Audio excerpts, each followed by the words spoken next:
안녕하세요. 분주한 세상과 개인의 고요한 하루 사이, 말씀을 인생의 지혜로 풀어내는 하루와 세상 사이입니다. 누구에게나 말하지 못할 섬 하나쯤은 가슴에 품고 삽니다. 수많은 사람 속에 섞여 있으면서 활짝 웃고 있지만 사실은 나만 아는 아픔이나 결핍 때문에 스스로를 세상으로부터 격리시킨 채 살아가는 이들이 많습니다.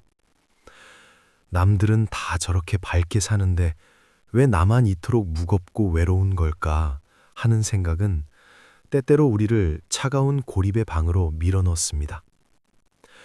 현대인의 고립은 물리적 거리 때문이 아닙니다. 마음의 문턱을 넘지 못하는 두려움 때문입니다. 상처받을까봐, 거절당할까봐, 혹은 나의 초라한 모습이 들킬까봐 우리는 스스로에게 접근 금지 팻말을 걸어둡니다. 오늘 우리가 머물러 볼 말씀은 마태복음 8장 1절에서 13절입니다. 산상수훈의 높은 가르침을 마치고 내려오신 예수님께서 가장 먼저 마주한 이들은 세상의 중심에서 밀려난 외로운 존재들이었습니다. 나병 환자와 이방인 백부장, 이 두 사람의 이야기를 통해 우리가 잃어버린 진정한 신뢰와 받아들여짐에 대해 함께 생각해 보고자 합니다. 1. 산에서 내려와 마주한 낮은 마음.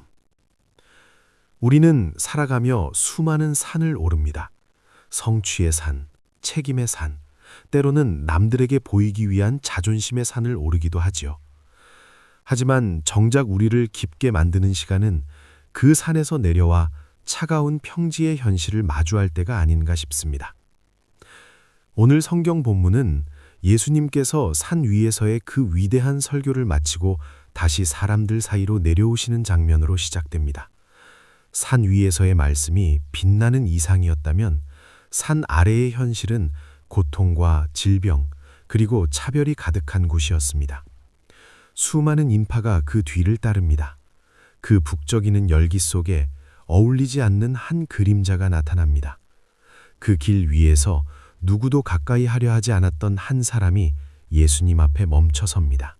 당시 나병 환자는 단순히 몸이 아픈 사람이 아니었습니다. 그것은 사회적 죽음이자 종교적 저주였습니다. 부정한 자로 낙인 찍혀 가족과 공동체로부터 격리되어야 했던 영혼의 사형 선고를 받은 이들이었죠. 그는 사람들 틈에 섞일 수 없었습니다. 누군가 다가오면 스스로 부정하다라고 외치며 거리를 두어야 했던 철저히 혼자였던 존재입니다. 그런데 그가 금기를 깨고 대중 앞에 섰습니다. 그는 멀찍이 서서 외치지 않았습니다.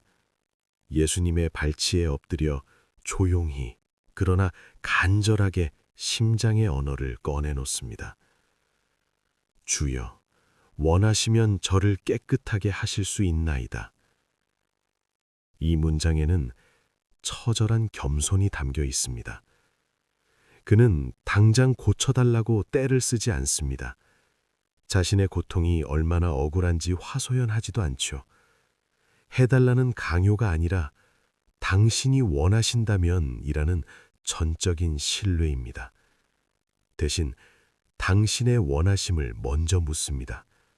이것은 자신의 결핍을 앞세우기보다 상대의 존재를 먼저 인정하는 존중의 태도입니다.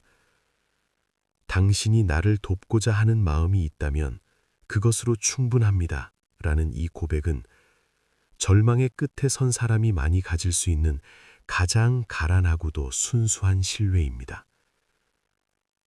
그때 놀라운 장면이 연출됩니다. 예수님의 반응은 놀랍습니다.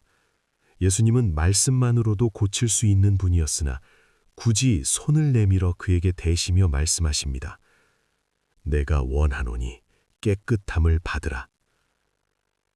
당시 율법에 따르면 부정한 자에게 손을 대는 순간 예수님 본인도 부정한 자가 됩니다. 하지만 예수님은 주저하지 않으셨습니다. 오랫동안 사람의 온기를 잃어버렸던 그 살갗에 타인의 손길이 닿는 순간 그를 가두었던 저주의 벽은 무너져 내렸습니다. 그 손길은 단순히 병을 고치는 행위를 넘어 오랫동안 온기를 느껴보지 못한 한 인간의 시린 마음을 만지는 용납의 손길이었습니다. 치유는 단순히 피부가 깨끗해진 것이 아니라 세상과의 연결이 회복된 사건이었습니다. 이어지는 장면에서 예수님의 발걸음은 이제 가버나움이라는 마을로 향합니다. 그곳에서 예수님은 유대인이 가장 꺼려하던 존재, 로마의 군대 지휘관인 백부장을 만나게 됩니다. 그는 식민지 유대를 다스리던 정복자이자 이방인이었습니다. 권력자였고 아쉬울 것 없는 위치였습니다. 그런데 이 위험 있는 군인이 예수님 앞에 나와 엎드립니다. 자신을 위해서가 아니라 중풍병으로 괴로워하며 집에 누워있는 자신의 하인 때문이었습니다. 당시 하인은 주인에게 도구에 불과했습니다. 하지만 백부장은 하인의 고통을 자신의 고통으로 느끼고 있었습니다. 타인의 고통을 나의 고통으로 받아들일 때 계급과 인종이라는 벽은 무의미해집니다. 타자의 고통에 응답하는 마음. 그것이 백부장을 예수님께로 이끌었습니다. 예수님께서 내가 가서 고쳐주리라고 말씀하시자 백부장은 예상치 못한 말을 내뱉습니다. 뜻밖의 고백을 합니다. 주여, 내 집에 들어오심을 나는 감당하지 못하겠사오니 다만 말씀으로만 하옵소서. 그러면 내 하인이 낫겠나이다. 백부장은 군인입니다.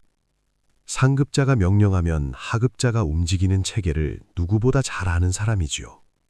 명령 한마디에 군사들이 움직이듯 생명의 질서 또한 그럴 것이라는 절대적인 확신이었습니다.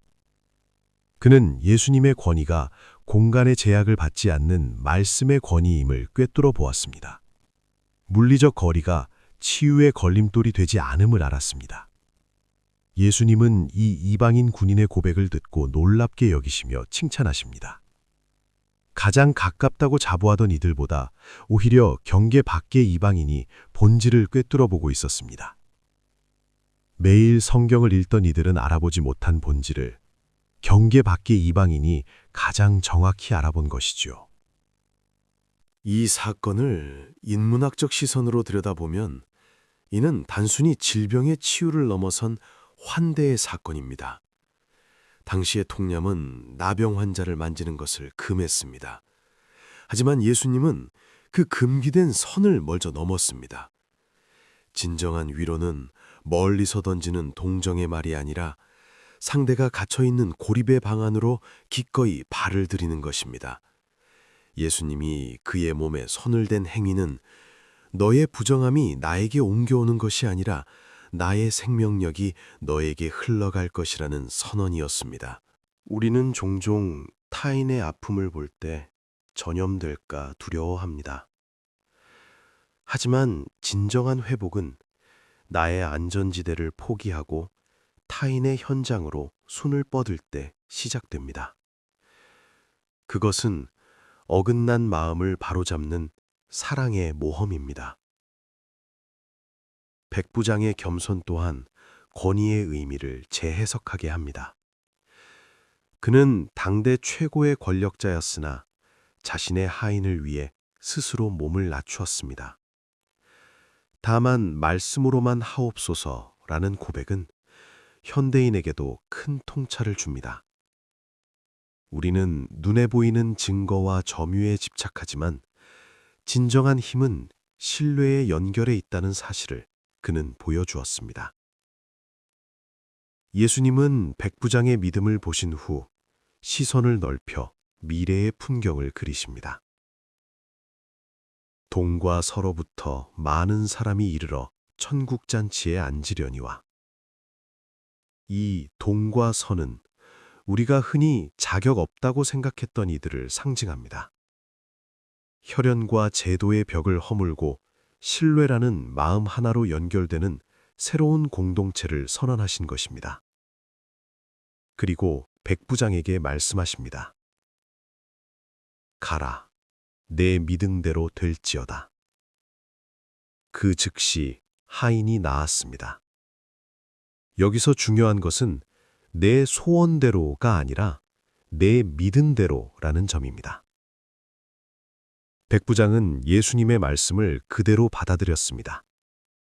자신이 직접 확인하지 않아도 그분의 선하심이 이미 역사하고 있음을 믿고 집으로 발걸음을 옮겼습니다. 결과가 나타나기 전에 이미 평안을 선택한 그 걸음이야말로 진정한 믿음의 모습입니다. 인생의 지혜는 때로 우리가 가장 비참할 때, 혹은 우리가 가장 이방인처럼 느껴질 때 찾아옵니다. 벼랑 끝에 선 이들에게는 가식이나 형식이 필요 없습니다. 오직 본질적인 갈망만이 남습니다. 나병 환자의 간구와 백부장의 겸손은 오늘 우리에게 묻습니다. 당신은 지금 무엇에 의지해 서 있느냐고. 당신이 세워둔 견고한 성벽이 사실은 당신을 치유로부터 격리하고 있는 것은 아니냐고 말이죠. 오늘 우리는 두 사람을 만났습니다. 상처를 안고 나와 원하시면 나를 만져달라던 나병 환자와 말씀만 하셔도 충분하다던 백부장. 세상은 이들을 소외시켰지만 예수님은 이들을 가장 가까운 곁으로 받아들이셨습니다. 우리는 누구나 마음 한구석에 나병 같은 상처를 숨기고 삽니다. 남들에게 보여주기 부끄러워 겹겹이 붕대를 감아둔 채 살아갑니다. 우리 역시 삶의 어느 순간에는 스스로가 나병 환자처럼 외롭고 백부장처럼 한계를 느낄 때가 있습니다. 하지만 나병 환자가 보여준 용기를 기억하십시오. 그는 자신의 부정함을 숨기지 않고 생명의 근원 앞으로 나아갔습니다. 지금 당신을 괴롭히는 그 어긋난 마음을 억지로 감추려 애쓰지 마세요. 완벽해진 후에 누군가를 찾아가겠다는 생각은 더 깊은 고립을 낳을 뿐입니다. 부족한 모습 그대로, 깨진 틈 사이로 빛이 들어올 수 있도록 마음의 문을 살짝 열어두는 것. 그것이 바로 회복을 향한 첫 번째 걸음입니다. 백부장의 고백처럼 내 삶의 통제권을 내려놓아 보십시오. 당장 내 눈앞에 결과가 나타나지 않아도 보이지 않는 곳에서 이미 선한 질서가 작동하고 있음을 믿는 것입니다. 그때 오늘 이 말씀을 기억했으면 좋겠습니다. 예수님은 우리가 세운 담장을 넘어오시는 분입니다. 우리가 감당하지 못하겠나이다 라고 낮아질 때 오히려 그 빈 공간을 당신의 사랑으로 가득 채우시는 분입니다. 오늘 하루 당신이 짊어진 마음의 짐이 무엇이든 그분 앞에 내어놓아 보십시오. 주님, 제가 다 이해할 순 없지만 당신의 선하심을 믿고 오늘을 살아보겠습니다 라고 나직이 읊조려 보는 건 어떨까요? 고요한 밤, 내면에서 들려오는 너는 혼자가 아니다 라는 그 세미한 음성을 붙잡고 하루를 살아내십시오. 오늘 우리는 경계가 사라지는 신비를 보았습니다. 사회적 금기, 계급, 그리고 공간적 거리라는 장벽이 간절한 마음과 따뜻한 환대 앞에서 무너졌습니다. 값없는 선물인 은혜는 늘 담장 낮은 곳으로 흐릅니다. 예수님은 지금도 당신의 곁에 서서 조용히 손을 내밉니다. 그 온기가 지친 당신의 마음을 위로하고 다시 일어설 힘이 되기를 소망합니다. 믿음은 내 능력을 증명하는 것이 아니라 그분의 선하심에 나를 맡기는 용기입니다. 이제 분주한 세상을 잠시 뒤로 하고 고요한 마음의 자리에 머물러 보십시오. 당신의 아픔을 만지기 위해 이미 손을 뻗고 있는 그 따뜻한 온기를 느껴보시기 바랍니다. 당신은 혼자 애쓸 필요가 없습니다. 당신의 어긋난 마음이 제자리를 찾고 메말랐던 삶에 다시 생명의 물길이 트이는 평온한 하루가 되기를 진심으로 소망합니다. 오늘도 고생 많으셨습니다. 평안한 밤 되십시오. 하루와 세상 사이였습니다.